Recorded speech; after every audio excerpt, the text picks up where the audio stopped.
Jim Jordan has a massive bombshell, according to his own Twitter. Government itself got a note that they're colluding to stop America's free speech. Welcome to Doug in Exile. I'm Doug Tenaple. This is where all the happy people are. Come on, let's dive into the hardcore information. Here's Jim Jordan's Twitter. Bombshell report on the censorship industrial complex. Hundreds of secret reports show how the government, the GEC, and Stanford University and others worked together to censor Americans before the 2020 election, including true information, jokes, and opinions. This is just to show how far this is going and what an overstep this is. The federal government, disinformation, quote unquote, experts at universities, big tech, and others worked together through the Election Integrity Partnership. You'll see that referenced a lot.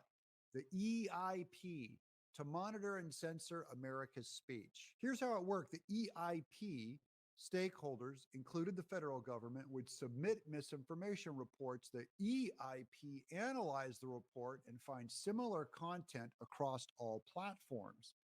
Then the EIP would submit the report to big tech, often with a recommendation on how to censor. So they're telling them what to do. They told a private entity what to do, and the private entity, of course, is going to respond. They don't want to get in trouble with the government. That's what this is all about. So here's the official document. This document is called The Weaponization of Disinformation, Pseudo Experts and Bureaucrats, How the Federal Government Partnered with Universities to Censor America's Political Speech.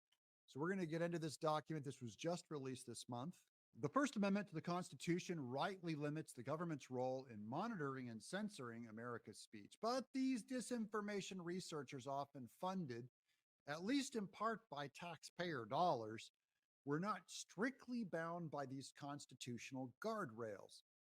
What the federal government could not do directly, it effectively outsourced to the newly emerging censorship industrial complex. Enter the Election Integrity Partnership, EIP, a consortium of disinformation academics led by Stanford University's Stanford Internet Observatory, the SIO, that work directly with the Department of Homeland Security and the Global Engagement Center, a multi-agency entity housed within the State Department to monitor and censor America's online speech in advance of the 2020 presidential election.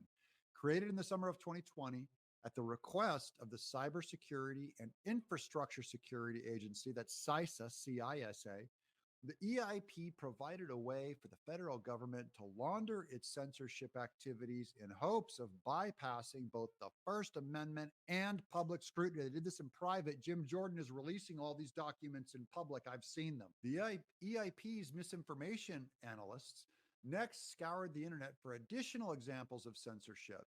If the submitted report flagged a Facebook post, for example, the EIP analysis searched for similar contents on Twitter, YouTube, TikTok, Reddit, and other major social media platforms. Once all of the offending links were compiled, the EIP sent the most significant ones directly to big tech with specific recommendations on how the social media platforms could censor the posts, such as reducing the post discoverability, suspending an account's ability to continue tweeting for 12 hours, monitoring if the tagged influencer accounts retweet a particular user, and of course, removing thousands of American posts. This is disgusting that your government has come this far.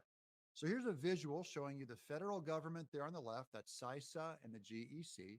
They would work through over at Stanford University, the CIP, and then they would reach out to Google, YouTube, TikTok, Twitter. You can see they put that artificial middle ground in between the government and the private industry to get away with it. This is very similar to how Biden washed his money through banks through claiming their loans to get paid from China. Government agencies and disinformation experts are quick to cite the need to combat foreign actors attempting to undermine American elections as justification for censorship. All this is saying is they claim they were going after foreign actors like Russia, and really almost all of the censorship ended up being against American citizens. So it was a lie. And then here's some of the accounts that were actually affected, shadow banned or censored. President Donald Trump, Senator Tom Tillis, Newt Gingrich, Mike Huckabee, Thomas Massey, Marjorie Taylor Greene, Newsmax, the Babylon Bee, a humor site. And they went after them and censored them.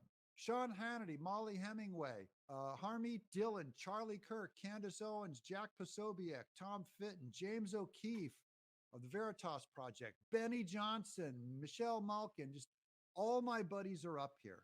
And then here's Margie Taylor Greene, great work. I always knew I was targeted. Looking forward to talking with my Republican colleagues to find out what we can do about this, who should be held accountable, and how to never allow it to happen again to any American. So, good news is going to come from this. Right now, you just have to shed some light on it to open it up. Pass this link around to your friends and tell them the government has been spying on the American people and has been censoring their free speech through these platforms. Got to get this stuff out in the open, guys, because we have to start over on honest footing for free speech and transparency ASAP. I'm Doug in Exile.